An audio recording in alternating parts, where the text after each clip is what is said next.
नमस्ते, good evening, बहुत स्वागत। भारत एक्सप्रेस देख रहे हैं आप। मैं हूं आपके साथ रोहित पोखरियाल, लेकर हाजिर हूं 5 की पड़ताल। भारतीय जनता पार्टी के राष्ट्रीय अध्यक्ष नितिन नबीन ने अपनी नई टीम का ऐलान किया है। इसमें अनुभव भी है, एक्सपीरियंस भी नजर आ रहा है, साथ साथ जोश भी नजर आ रहा है। इसके अलावा क्षेत्रीय और सामाजिक ताने बाने यानी सामाजिक संतुलन पर भी फोकस्ड ये तस्वीरें, ये लिस्ट कम से कम नजर आ रही है। 13 राष्ट्रीय उपाध्यक्षों, 8 महासचिवों वाली इस भव्य कार्यकारिणी में अकेले उत्तर प्रदेश से 6 चेहरों को जगह मिलना बताता है कि 27 का क्या कुछ रोड मैप मन में है। साथ ही स्मृति ईरानी और वसुंधरा राजे जैसी दिग्गज नेत्रियों को बड़ी जिम्मेदारियां सौंपना साफ करता है कि पार्टी का फोकस, प्राइम फोकस 2027 के यूपी विधानसभा चुनाव पर है। इसके अलावा जेनजी युवा मतदाताओं को साधने के लिए आधुनिक सोच और क्षेत्रीय संतुलन को भी प्राथमिकता दी गई। तो क्या नितिन नबीन की नई टीम आगामी चुनावी रण, खासकर उत्तर प्रदेश के समर को फतह करने में कामयाब होगी या नहीं होगी, या फिर जिस तरीके से विपक्ष एक एक करके कई मुद्दों को सामने ला रहा है, टीम नितिन नबीन क्या उसकी काट होंगे, या फिर अभी भी बहुत सारी ऐसी पॉइंट्स हैं जिस पर विपक्ष कह रहा है, अगर हम यूपी को फोकस में रखें तो समाजवादी पार्टी कह रही है कि पीडीए का तोड़ इनके पास था ना है, क्योंकि पीडीए सिर्फ डेफिनेशन नहीं है।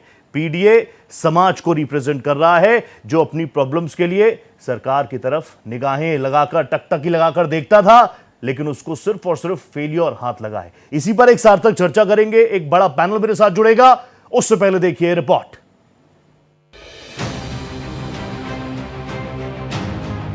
बीजेपी राष्ट्रीय अध्यक्ष नितिन नवीन ने अपनी बहुप्रतीक्षित नई टीम का ऐलान कर दिया है। इस नई कार्यकारिणी में अनुभव और जोश का अनूठा संगम देखने को मिल रहा है।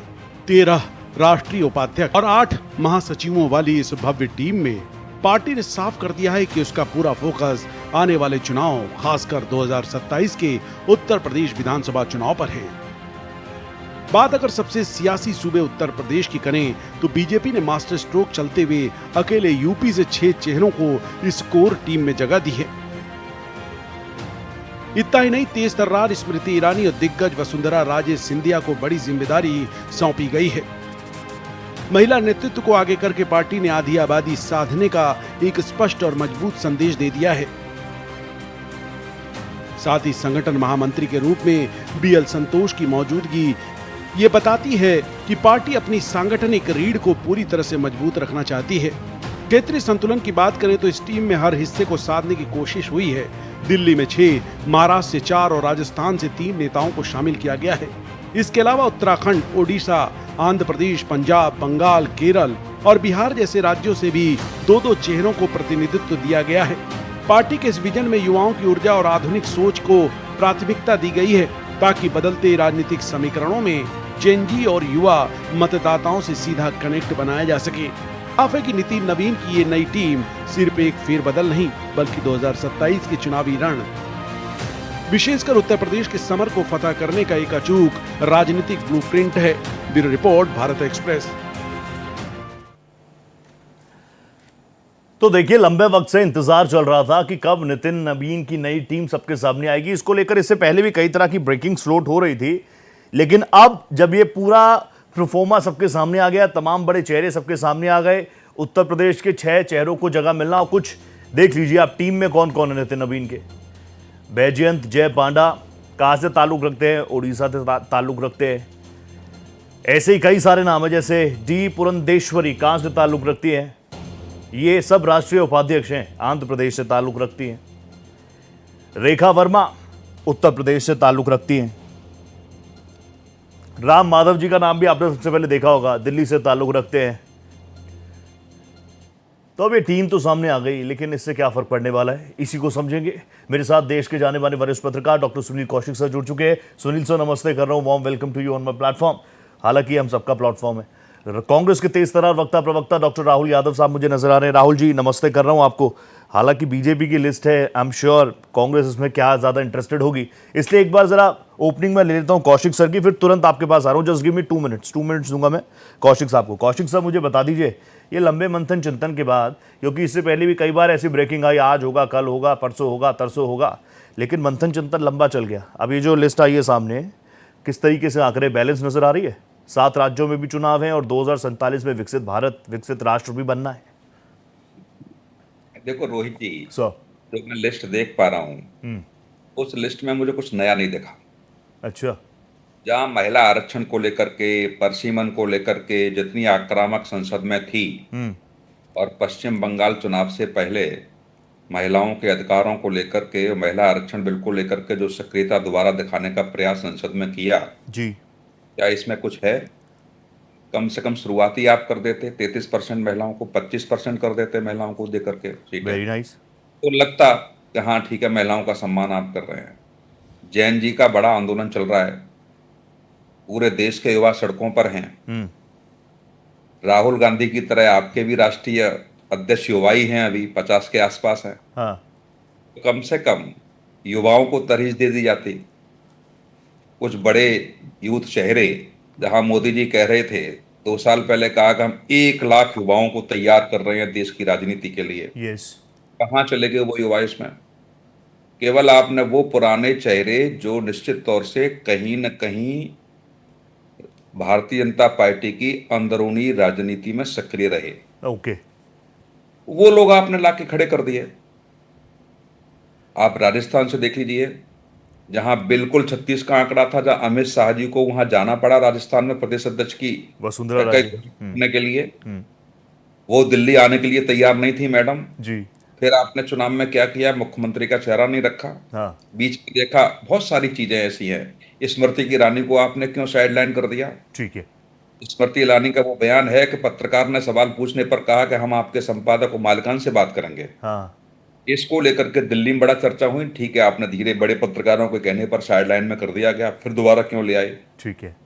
बहुत सारी ऐसी चीजें हैं, मुझे लगता है समीक्षा करने की आवश्यकता है, लेकिन मैं कुछ नया ऐसा नहीं देख पा रहा हूं भारतीय जनता पार्टी की इस Very लिस्ट nice. में कि बहुत कुछ देश में नितिन नवीन जी के नेतृत्व में होने वाला है। ओके, तो मेरे दर्शक इस बात को समझ ले, डॉक्टर सुनील कौशिक इस लिस्ट से बहुत ज्यादा, मतलब जो बातें सरकार की तरफ से कही गई, संगठनात्मक तौर पर जिस तरीके की बातें, जिन चीजों को प्रोजेक्ट किया जा रहा था, यहाँ सुनील कौशिक साहब कह रहे हैं कि पिछले कुछ वक्त में जो पार्टी के अंदर थोड़ी अंदरूनी खींचतान चल रही थी, उसको बैलेंस करने की कोशिश इस लिस्ट के द्वारा की गई है। मैं वापस आऊंगा सर। राहुल जी आप आजिए। राहुल जी मुझे बताइए, 2027 के लिए भारतीय जनता पार्टी में, जानता हूं आप यही बोलेंगे आई एम नॉट इंटरेस्टेड, लेकिन अब सुनील सर ने जिस तरीके की बात की, अब अभी तक तो ये लग रहा था कि भारतीय जनता पार्टी कुछ ऐसा निकाल के ले आएगी कि बस मजा आ जाएगा, हर कोई कहेगा ओहो क्या मास्टर स्ट्रोक चल दिया, लेकिन सुनील कौशिक जी ने तो ओपनिंग में बता दिया नथिंग न्यू।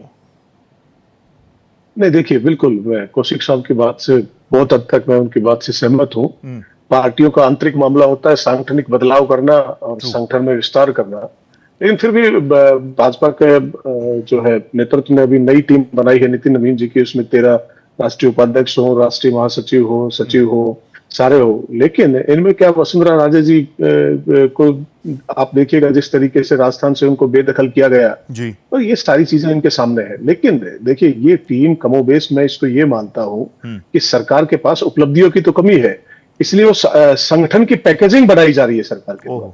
लेकिन इस बार समस्या ये है कि जनता पैकेजिंग नहीं, अपना अनुभव देख रही है।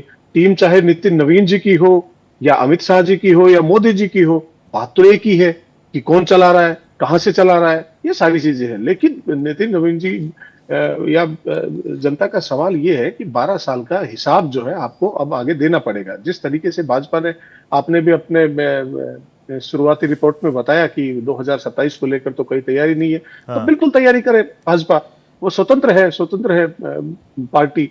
लेकिन सवाल ये है कि इतनी बड़ी टीम किसके लिए?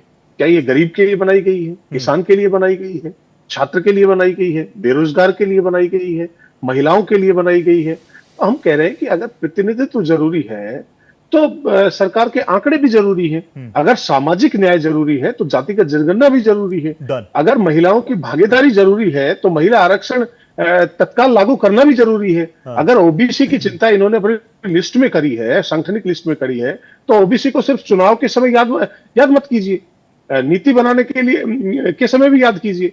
तो यही असली सवाल है। चुनाव के समय जाति याद रखना, अपने संगठन में जगह देना, सामाजिक न्याय की बात करना, ये सारा सिर्फ और सिर्फ चुनावी गणित है और जनता अब इस गणित को समझ चुकी है। लेकिन आपको नहीं लग रहा कि चलिए 7 राज्यों में 5 राज्यों में जो भी चुनाव है यूपी फोकस में है, भारतीय जनता पार्टी कम से कम ये बता तो रही है कि हम काम कर रहे हैं, हम आपके मुद्दे उठाएंगे। कांग्रेस इस तरह की स्ट्राइक्स के लिए तैयार है राहुल जी? नहीं नहीं, बिल्कुल बिल्कुल। हमारे जो है बूथ स्तर पर तक भी हमारा संगठन उत्तर प्रदेश में अभी उसको लेकर भी काम चल रहा है। बहुत हद तक उसमें 80% काम हो चुका है, कुछ थोड़ा बहुत बचा है, तो वो बिल्कुल अंतिम पड़ाव पे है। और दूसरा ये है कि हमारे यहाँ जिलाध्यक्षों की भी जिस तरीके से सांगठनिक नियुक्तियां की जा रही है, वो सारी चीजें हमारा ये पार्टियों के आंतरिक मामलात होते हैं। सांगठनिक विस्तार करना और संगठन में बदलाव करना, मैं उस पर कोई ज्यादा टिप्पणी तो नहीं कर सकता, लेकिन चूंकि भाजपा सत्ता में है और सत्ताधारी दल है, तो उसकी जवाबदेही उसके संगठन से भी पूछी जाएगी, उनकी सरकार से भी पूछी जाएगी, उनके नेतृत्व से भी पूछी जाएगी। तो महिलाओं को पद देना और महिलाओं को अधिकार देना, ये दोनों एक चीज नहीं हो सकती। महिला आरक्षण जो है वो कानून सितंबर 2023 में पारित हुआ था। आज हमारे पास 543 लोकसभा सीटें हैं। तो हमारा उस वक्त भी सवाल था और आज भी सवाल है कि 543 सीटों में इसी व्यवस्था में 33% महिला आरक्षण दो, ये तो था ही नहीं दिया जा रहा। इन्होंने अपने संगठन में भी क्यों नहीं राहुल दिया? अगर ये महिला आरक्षण की भी बात करें। ओके, नहीं मैं आ रहा हूं इस पर, एक एक ओपनिंग हो जाए। कौशल कांत जी मुझे ज्वाइन कर चुके हैं। कौशल सर नमस्ते कर रहा हूं, warm welcome to you. Bharatiya Janata party के तेज तरार वक्ता हैं आप। मिश्रा जी प्लीज मुझे बताइए, ये 2027 के चुनाव जो 5-7 राज्यों में चुनाव है, उसको लेकर ये विस्तार है या वाकई ये संगठनात्मक विस्तार है? सभी साथियों को नमस्कार। और जो भारतीय जनता पार्टी के लोग आज राष्ट्रीय टीम में चुने गए हैं, उनको आपके माध्यम से बहुत बहुत बधाई देना चाहूँगा। और मैं राहुल भाई को सुन रहा था जी, और आपका सवाल, रोहित जी, कोई भी सेनापति जब बदलता है तो अपनी सेना को अपनी हिसाब से थोड़ा बहुत रीऑर्गेनाइज करता है और वो ऑर्गेनाइजेशन का पार्ट है ये संगठन का विस्तार। इस संगठन के विस्तार में आपको होने के बाद आप उसमें बहुत सारी डेफिनेशन, बहुत सारी परिभाषाएं दे सकते हैं, लेकिन हर एक नाम को चुनने के पहले बहुत मेहनत की गई है, बहुत विचार विमर्श किया गया होगा, उसके बाद ही नाम को चुना गया होगा। और उसके बाद जो स्ट्रक्चर बना है, उस स्ट्रक्चर में नए लोगों के साथ साथ पुराने लोगों का समावेश जी, उसके साथ महिलाओं का जो भी मैक्सिमम पॉसिबल रिप्रेजेंटेशन किया जा सकता था। अभी सब लोग कहेंगे कि 33% आरक्षण की बात आएगी। हाँ, ये उठा था। अब मैं अभी बता देता हूँ पार्ट इसमें क्या है। घर की बात है। तो हमें लगता है कि 60 के आसपास नए लोग बनाए गए हैं, उसमें करीब 12 से 14 महिलाएं हैं लगभग। मुझे काउंट तो नहीं किया, मैं मोटा मोटा बता रहा हूँ, देख लीजिए। वो रिप्रेजेंटेशन काफी बेहतर है अगर दूसरे संगठनों को देखा जाए।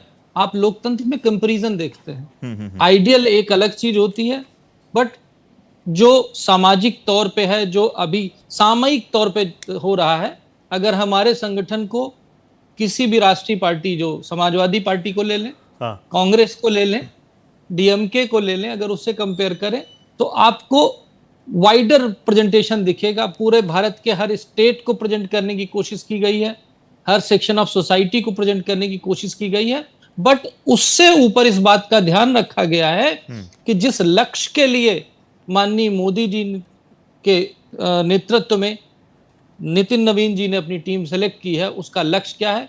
2047 तक विकसित भारत को बनाना। उस लक्ष्य को बिना कंप्रोमाइज किए हुए जो मैक्सिमम हमारे में क्षमता थी, हमने उन लोगों को उतारा है। टाइम बताएगा। अभी 5 स्टेट में इलेक्शन है, उसके बाद 29 का इलेक्शन है, दूध का दूध और पानी का पानी हो जाएगा। ठीक है, विपक्ष है, सब साथी हैं, एक दूसरे के ऊपर बात करेंगे, राजनीतिक लोग हैं तो कुछ तो राजनीति निकलेगी। ये तो बहुत ही नॉर्मल सी बात है। ठीक है, ओपनिंग बहुत शानदार आ गया।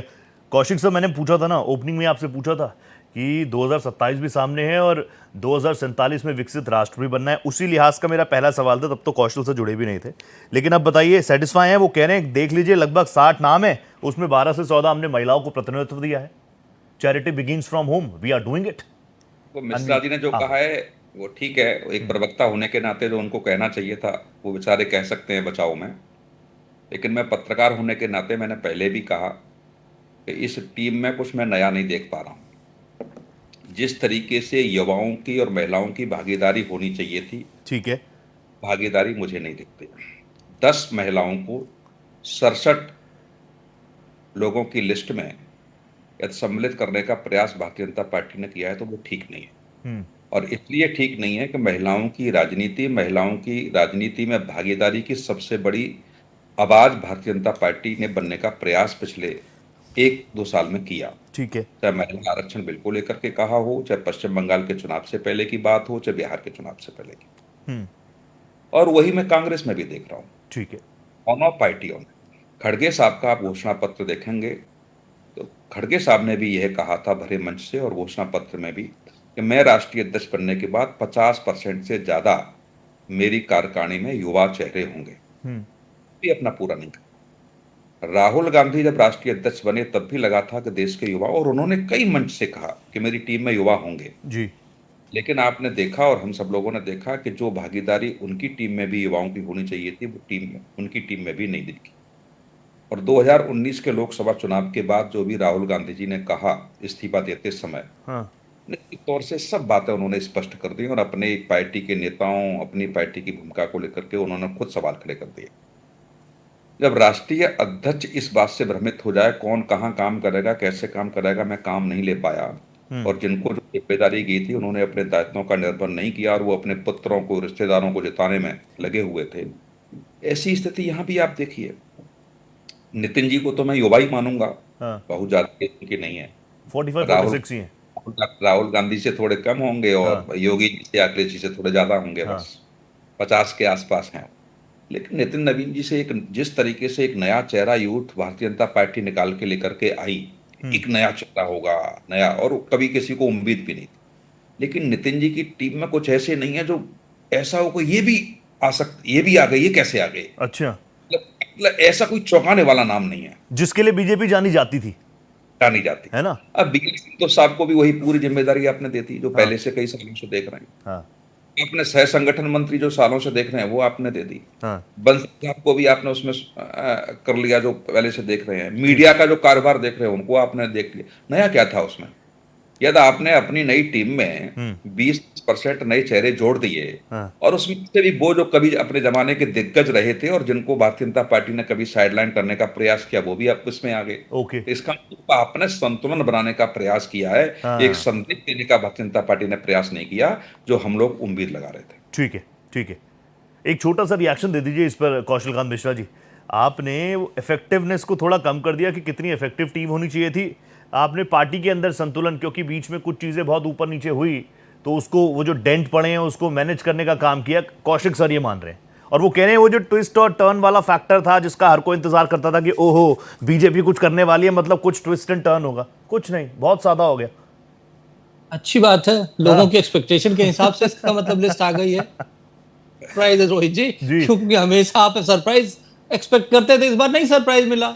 भाई पार्टी है, पार्टी को अपनी स्ट्रेटजी के हिसाब से, अपने मूल्यों के हिसाब से, अपने लक्ष्य के हिसाब से अपने सेना को चूज करने का अधिकार है। वो उसने किया। उसमें बहुत सारी कमियां हो सकती हैं, बहुत सारे विपक्ष के लोग, पत्रकार जी सर कुछ भी बता सकते हैं, कुछ कमियां हैं, कुछ अच्छाइयां हैं। मैं अच्छाइयां गिनाऊं, कमियां गिनाएंगे, ये तो नॉर्मल परिपाटी है रोहित जी। पर कुल मिलाकर के रिजल्ट मैटर करेगा। ये नई टीम डिलीवर क्या करती है ये मैटर करेगा। हम नाम में नहीं काम में भरोसा करते हैं और हमारे यहाँ संगठन ही सेवा है ये लक्ष्य देते थे भूतपूर्व राष्ट्रीय अध्यक्ष नड्डा जी। वो कहते थे संगठन ही सेवा है हमारे लिए। हमारे यहाँ तो बूथ लेवल पे, पन्ना लेवल पे, पन्ना प्रमुख लेवल पे, हर लेवल पे हम संगठन को तैयार करने की कोशिश कर रहे हैं। और हम नहीं, बीजेपी ही नहीं, बहुत सारे पत्रकार मित्र और आप लोग ही ये कहते हैं कि बीजेपी तो इलेक्शन लड़ने की मशीन है। वो हमेशा इलेक्शन मोड में रहती है। ठीक है, ये आप लोगों का ही विशेषण था भारतीय जनता पार्टी के संगठन के लिए, भारतीय जनता पार्टी के संगठन की क्षमता और नेतृत्व के लिए। तो मुझे लगता है कि हमसे जो बन पड़ा है वो हमने किया है, बाकी देश की जनता डिसाइड करेगी।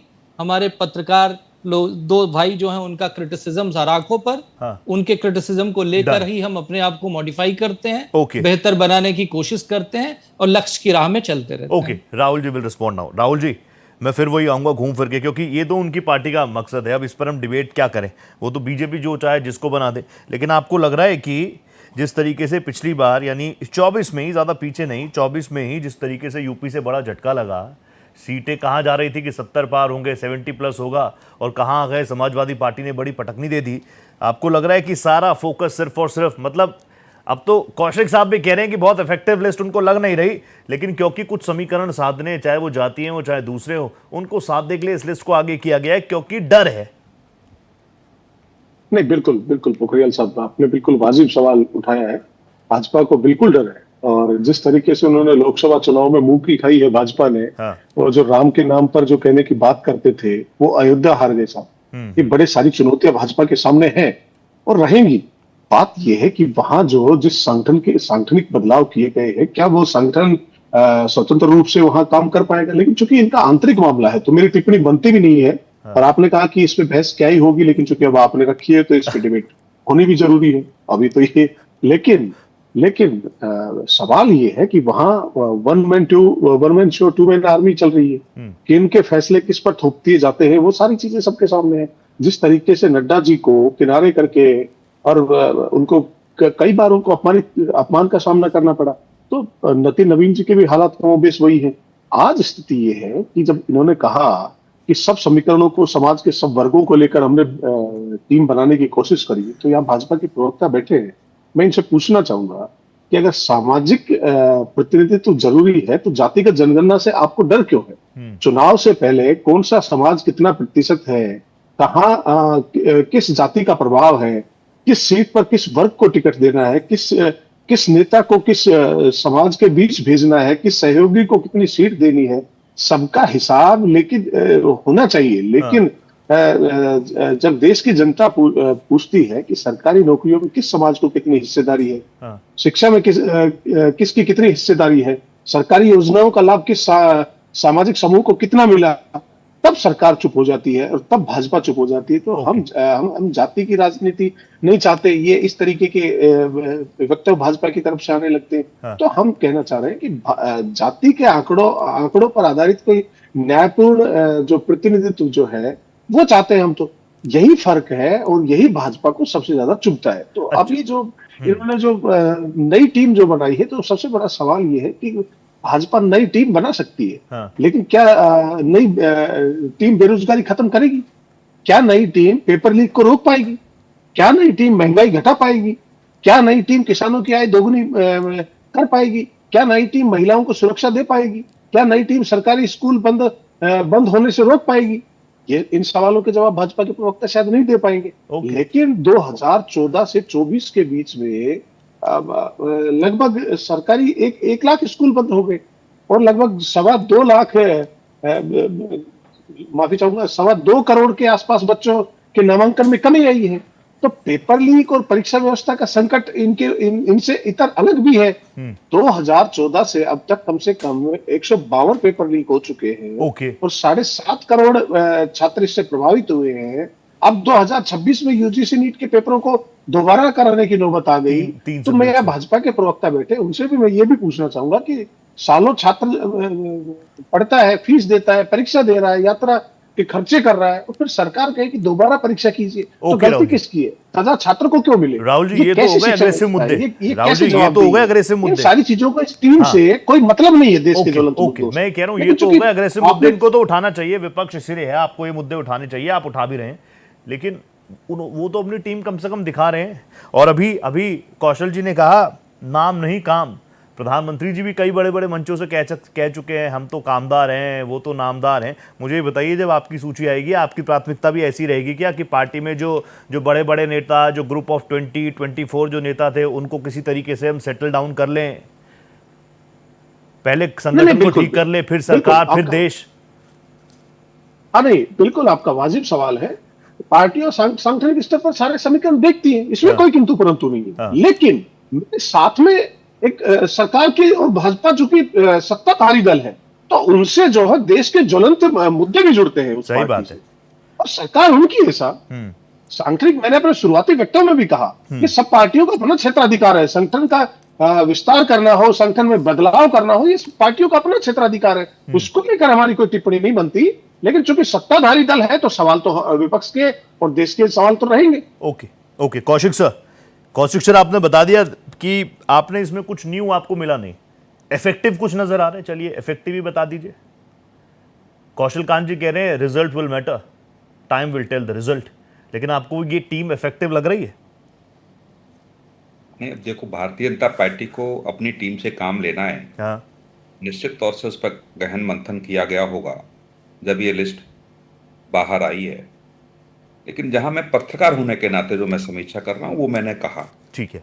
अब भाजपा ने भी अपनी समीक्षा पार्टी की होगी, तो हो सकता है जो लोग साइड लाइन कर दिए गए, जिनको जाना भारतीय जनता पार्टी को बहुत नुकसान पहुंचाया, या जो लग रहा था कि हमेशा गुजरात लॉबी हावी रहती है। हाँ अब जैसे मैंने राजस्थान का जिक्र किया जी, कि अमित शाह जी और उनके बीच कैसे 36 का आंकड़ा था, कैसे वहां के जब उनके मुख्यमंत्री रहते हुए जब प्रदेश अध्यक्ष की नियुक्ति हुई तो अमित शाह जी को राजस्थान जाकर के घोषणा करनी पड़ी। हाँ जब उनको बुलाया गया तो वो दिल्ली में नहीं आई। तो ये सब चीजें हैं। अब कैसे संतुलन बिठा के चलना है, कुछ गुटबाजी थी, उस गुटबाजी को संतुष्ट करने के लिए सब किया। संगठन में जो सर्वोच्च उनके यहाँ पद है उनमें कोई बहुत फेरोबदल नहीं हुआ है, संगठन मंत्री को लेकर के और सह संगठन मंत्री को लेकर के। ये सब चीजें हैं। लेकिन जहां मैं देख पा रहा हूँ जो कांग्रेस के, वो चीजें मैंने बताया अभी, कांग्रेस में भी वही स्थिति है। अब आप 2-4 लोग ही रहेंगे उसमें जिनको सारे निर्णय लेने हैं, तो फिर संगठन का कोई मतलब नहीं रह जाता। खड़गे साहब की टीम में कौन था? खड़गे साहब की टीम में भी जो वायदा उन्होंने किया युवाओं को हम लेंगे, युवा नहीं लिए उन्होंने। 50% तक का वायदा उन्होंने किया, वो नहीं किया पूरा। महिलाएं उनकी टीम में कितनी हैं, महिलाएं कितनी सक्रिय उनकी राजनीति में हैं, प्रवक्ता के रूप में कितना है, वो सब पूरा देश देख रहा है। ये कहने की आवश्यकता नहीं है। ठीक।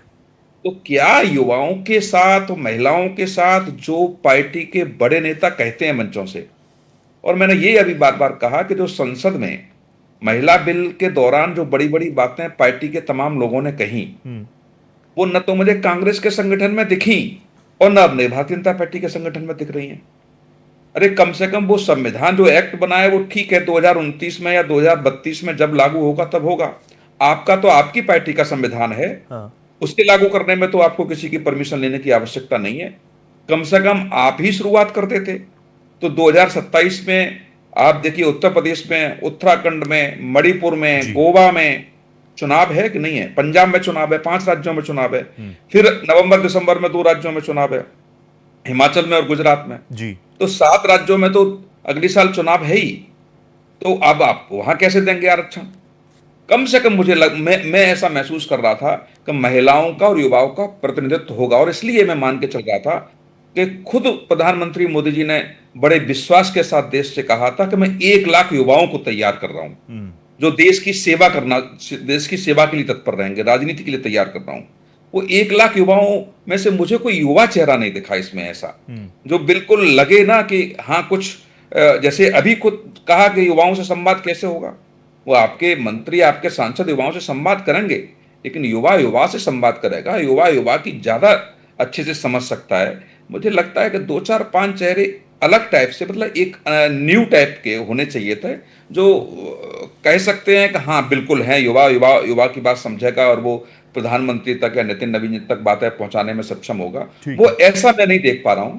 लेकिन बहरहाल जो भारतीय जनता पार्टी ने नई अपनी टीम बनाई है, बहुत स्वागत योग्य है। उनको बहुत बहुत शुभकामनाएं। कैसे उनसे काम लेना है वो भारतीय जनता पार्टी को लेना है। लेकिन मैंने पत्रकार होने के नाते समीक्षा की है, वो मैंने आपके सामने। बहुत शानदार है सर, बहुत शानदार है। डॉक्टर कौशल कांत मिश्रा भी इसको एंडोर्स, वेलकम तो कर ही रहे हैं, कम से कम एंडोर्स करें ना करें। तो मिश्रा सर, जो बातें कौशिक जी ने कही, क्योंकि देखिए ये मैं बताता रहा हूँ, आपको किसको बनाना है ये आपका विषय है, हम तो इस पर बस संवाद कर रहे हैं, एक सार्थक चर्चा हम लोग करते हैं। मेरी कोशिश रहती है कि कुछ चीज़ें आएँ, कुछ सोशल मीडिया पर जो लोग हमसे पूछते हैं मैं आपके सामने रख दूँ। तो कौशल कांत मिश्रा जी, मैंने तो बोला अपने कमेंट्स में कि charity begins from home and they are doing it, लेकिन कुछ ज़्यादा एक्सपेक्ट कर, थोड़ा ज़्यादा मेरे ख्याल से कौशिक जी एक्सपेक्ट कर रहे हैं। रोहित जी, सिर्फ यही कंपैरिजन किया जा सकता है कि जितने भी राष्ट्रीय दल हैं या जितनी भी पॉलिटिकल पार्टियां हैं, एक कंपैरेटिव एनालिसिस होनी चाहिए कि कौन ज्यादा सामयिक तौर पे करेक्ट है। आपको देखना पड़ेगा, आपको कांग्रेस से कंपेयर करना पड़ेगा, आपको समाजवादी से करना पड़ेगा, आपको डीएमके से करना पड़ेगा। आप ये कह सकते हैं कि सत्ता में है या नहीं सत्ता में, इसका संगठन से कोई लेना देना नहीं है। करेक्ट। करेक्ट। तो पहले आपको ये कंपेयर करना पड़ेगा। आज भी वोट जो मांगने महिलाओं तो का संगठन जाता है ना, सरकार रिप्रेजेंटेशन है, वोट मांगने संगठन जाता है ना, कैसे कह सकते हैं कि मैंने तो संगठन शुरू भी नहीं किया। अभी नहीं, तो नहीं, मैं नहीं, आपको टोकूंगा, अपने पत्रकार मनोहर, आपको बंधु का टोकूंगा, जवाब तो देना पड़ेगा। मतलब आंसर देने की जनता कोशिश के कर बीच रहा में हूं। संगठन आपके जाएगा जवाब पे आता हूं। तो स्वाभाविक सी बात है, जनता सवाल तो पूछेगी। अगर आप कंपैरिजन करेंगे तो सबसे ज्यादा रिप्रेजेंटेशन महिलाओं का, युवाओं का इसी संगठन में आपको नजर आएगा। इतना यंग एज का अध्यक्ष किसी भी पॉलिटिकल पार्टी के पास तो नहीं है, मुझे नहीं लगता। जो एस्टैब्लिश पॉलिटिकल पार्टी है उनमें किसी का नहीं है।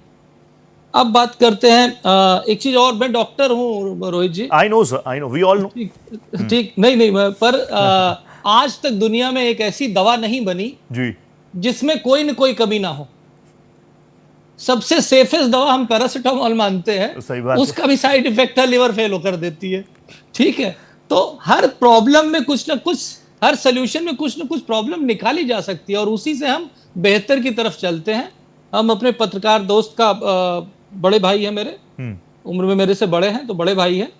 हम कोशिश करेंगे कि इसी तरह से जो पॉजिटिव चीजें आए हम उसको समाहित करें और आगे बढ़ें। अब रोहित जी की बात करते हैं।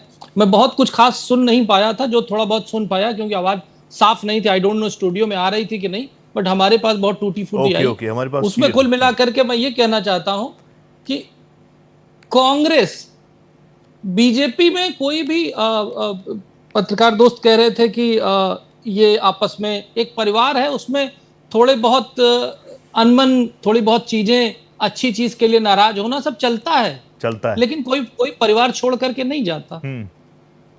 कांग्रेस लगभग 100 बार टूट चुकी है, सिर्फ इस चक्कर में कि उन्हें एक देश की नहीं एक परिवार की पार्टी बने रहना है। और वो लोग जो देश की वजह से कांग्रेस को छोड़ के गए थे वो खत्म हो गए, पर वो लोग जो परिवार पे समाहित हैं अभी वही पार्टी जिंदा है। ये कांग्रेस का कैरेक्टर है। ये कांग्रेस का कैरेक्टर है कि आपको याद होगा मध्य प्रदेश में यही खड़गे जी नए नए अध्यक्ष बनाए गए थे। 84 साल के हैं जहां तक मैं उम्मीद करता हूं, तो 80 प्लस हैं, एग्जैक्ट मुझे नहीं याद है, 82-83 से प्लस ही है। वो एक अध्यक्ष है और एक तरफ नितिन नवीन जी अध्यक्ष हैं। मैं कंपेयर नहीं कर रहा हूं, मैं सिर्फ बताने की कोशिश कर रहा हूं। सोच वहां पे, यहां पर प्रधानमंत्री मोदी जी कहते हैं कि हमारा बॉस कौन, नितिन नवीन जी, याद है ना आप जिस दिन पहली बार उन्होंने दिया था। वहीं पर एक तरफ प्रधानमंत्री कार्यकर्ता बनकर के अपने संगठन के अध्यक्ष को बॉस बोलता है, दूसरी तरफ जब मध्य प्रदेश में एक परिवार के लोग कमरे के अंदर बैठे होते हैं, जबकि चुनाव का पर्चा भरा रहा था, तो वो अध्यक्ष बाहर से झांकने की कोशिश कर रहा था और वो दरवाजा बंद कर दिया जाता है। ठीक है, कांग्रेस ने संगठन को हमेशा डोरमैट की तरह इस्तेमाल किया है। संगठन को छोड़ दीजिए, संगठन को छोड़ दीजिए, उन्होंने सरकार को भी उसी तरह से इस्तेमाल किया है। तभी आप लोग कहते थे रॉबर्ट वाले प्रधानमंत्री, ये हम नहीं कहते थे दोस्त, ये हम नहीं कहते। Okay Rahul ji, please respond now. BJP ये बात मान रही है, मिश्रा जी कह रहे हैं we may be not the best but we are better than the rest. नहीं, देखिए, अभी भाजपा के प्रवक्ता ने भी जिक्र किया कि राष्ट्रीय अध्यक्ष प्रधानमंत्री सम्मान करते हैं इनके राष्ट्रीय अध्यक्ष का। देखिए, इनके राष्ट्रीय अध्यक्ष जेपी नड्डा साहब भी थे, उनको कितने बार अपमानित किया गया। अमित शाह ने किया, 2-2, 3-3 बार किया, उनको धक्का मार के साइड किया गया। मैं नहीं करना चाह रहा उस स्तर की बहस, लेकिन ये चूंकि ये पब्लिक डोमेन में है, ये सारे विजुअल्स हमने देख रखे हैं। अभी भाजपा के प्रवक्ता कह रहे थे कि साहब हमारा संगठन इतना बड़ा है, हमारे इतने सदस्य हैं, हमने ये किया, हमने वो किया। देखिए, भाजपा के पास आज बहुत पैसा है, हम मानते हैं, बहुत बड़ा प्रचार तंत्र है, बहुत बड़ी चुनावी मशीनरी है, लेकिन एक चीज संगठन से नहीं मिलती, वो है जनता का भरोसा। और जनता का भरोसा 2024 से आपका टूटते जा रहा है और लगातार आप कमजोर हो गए, आप बैसाखियों पर आ गए। अब वो मोदी जी नहीं रहे 2014 वाले, 2024 वाले मोदी जी अलग हैं और 2014 वाले मोदी जी अलग थे। तो जनता का भरोसा इनका लगातार कमजोर कांग्रेस को बेहतर कौन से मोदी लगते हैं राहुल जी? कांग्रेस के लिए बेहतर मोदी कौन से हैं, 2014 वाले, 24 वाले? छात्रों के सामने परीक्षा का सवाल है, किसानों के सामने आय से आय का Done, सवाल done. है, लागत का सवाल है, महिलाओं के सामने सुरक्षा और अधिकार का सवाल है, Okay. मध्यम वर्ग के सामने महंगाई का सवाल है, हाँ। ओबीसी समाज के सामने प्रतिनिधित्व और हिस्सेदारी का सवाल ये है, सही बात है। और हर नागरिक के सामने एक सवाल है। मैं कह रहा हूं, तो चलिए सरकार- ये तो सरकार में जब मेरे आएंगे जीवन सारे में सवाल क्या इनसे होने बदलती है, चाहिए। ये सबसे बड़ा संगठनात्मक सवाल तौर पर इन सारे पॉइंट्स पर कांग्रेस की लिस्ट आएगी, मैं उस पर भी डिबेट करूंगा। उस दिन मिश्रा सर ये नहीं कहेंगे ये तो कांग्रेस का आंतरिक मामला है, मैं इस पर बात ही करूंगा। Mishra ji, I am going over, just 20 second दे रहा हूं आपको, बस मुझे कंक्लूड करना है। मिश्रा जी, मैं सिर्फ ये कहूंगा कि कांग्रेस बहुत बड़ी पार्टी है, बहुत अच्छी पार्टी है। वाह, देश वाह, वाह। आजाद होने से लेकर के अभी तक लगभग 62% टाइम कांग्रेस ही सत्ता में रही है, और कांग्रेस आज गरीब हो गई है, तो अब इसमें हम अरे क्या कर नहीं सकते नहीं हैं? नहीं, ठीक है। हमारे देश की दूसरी पार्टी चीज, है, बिल्कुल, जो बिल्कुल, कांग्रेस बिल्कुल, है ये तो वो आंकड़े हैं कहती साहब। है कि हम 24 बिल्कुल। के बाद कहां पहुंच गए। हम वो हमारे कांग्रेस अकाउंट जो में जम्मू 10,000 कश्मीर करोड़ में रुपए नहीं है साहब। वो परजीवी पार्टी नहीं है। है हमारे वो अकाउंट में। बिहार में नहीं है, वो परजीवी पार्टी है। उत्तर प्रदेश में नहीं है, वो परजीवी Okay. पार्टी है।